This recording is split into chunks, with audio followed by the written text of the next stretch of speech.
নাকি 4 কোটি টাকা দুর্নীতি করেছে। আরে 400 কোটি টাকা বলে একটা মান সম্মান থাকতো।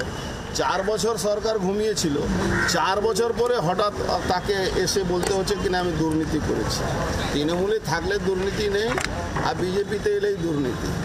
তো তার জন্য হাইকোর্টে গেছিলাম, হাইকোর্টে অর্ডারকে ফলো করার পরে আজকে 11:30টার সময় আমি এখানে এসেছি। আপনাকে তো 4 ঘন্টা জিজ্ঞাসাবাদ করা যাবে বলে হাইকোর্ট অর্ডার দিয়েছে। আপনি কি কিছু তথ্য প্রমাণ আজকে জমা দেবেন যে আপনার? আমি তো জানিই না কি কোন কেসে আমাকে ডেকেছে, আমি তথ্য প্রমাণ কি দেবো? যা চিঠি দিয়েছে সেই চিঠি আর হাইকোর্টে অর্ডারটা নিয়ে এসে জলের বোতল নিয়ে যাচ্ছি।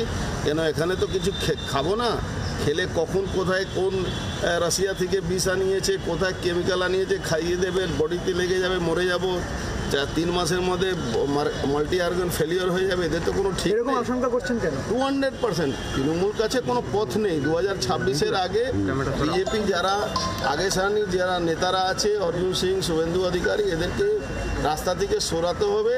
গুলি মারলে অসুবিধা আছে, কেন সেন্ট্রাল ফোর্স ঘিরে থাকে, রাস্তায় মারলে অসুবিধা আছে। তার জন্য এইসব পরিকল্পনা করে এজেন্সির কাছে নিয়ে এসে এই ধরনের কেমিক্যাল ইউজ করার একটা